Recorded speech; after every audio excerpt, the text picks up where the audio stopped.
It was really no bigger than a glorified walk-in closet, but it contained an entire civilization.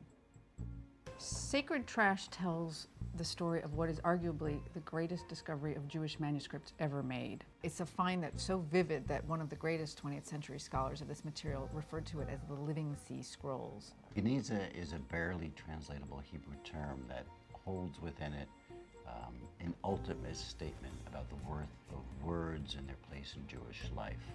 Jewish communities throughout the world would take their worn-out holy books and would place them in a Geniza. For reasons that remain mysterious, in one particular community, that of Old Cairo or Fustat, this notion extended beyond holy text and was applied to anything written in Hebrew letters. Documents written in Hebrew, in Aramaic, in Judeo-Arabic, in Judeo-Persian, even in Yiddish, required Geniza. This particular community in Old Cairo never buried their documents. Because of the Geniza, we can almost see and hear and touch the world of these Arabized Jews. Fustat wasn't some backwater. It was at that time home to the most prosperous Jewish community on earth. It was also the hub of Mediterranean commerce. For almost 1,000 years, starting in the late 10th century, an entire community put all of its written detritus into this room. It was as if the entire society had been emptying its pockets out for almost a millennium. As a result, we found there everything from poems to letters to marriage contracts, Court depositions, rabbinic responsa, children's primers, doctor's prescriptions, everything that the society wrote down. The story has an incredible cast of characters, beginning with two unlikely Jewish heroines, a set of identical twin sisters who happen to be Presbyterian Scotswomen, Agnes Lewis and Margaret Gibson.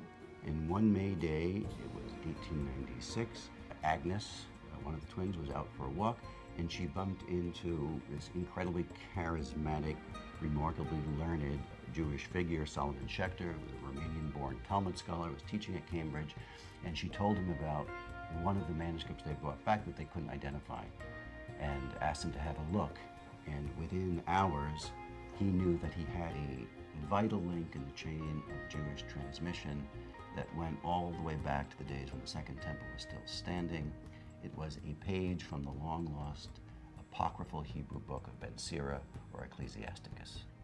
Our book begins with the journey that led Schechter from that greasy scrap all the way to Cairo, where he walked up a very rickety ladder and entered into a hole in the wall, much like Alice in Wonderland. He entered into the world of the Cairo Geniza, and he understood when he saw that whole room filled with manuscripts, which it turned out was where that piece of Ben Sira had come from, that he actually would need to gather up as much of it as he could, pack it up into crates, and ship it back to Cambridge.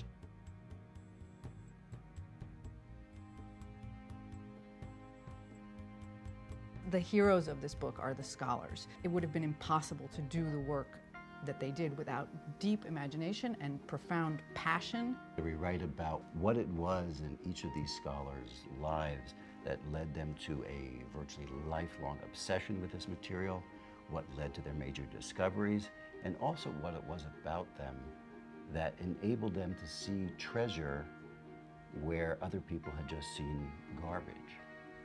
The discovery of the Geniza basically gives us the most extensive and grounded and concrete view we have of any period of pre-modern Jewish history. There is nothing like the Geniza in that sense. You can really reconstruct a world from these documents.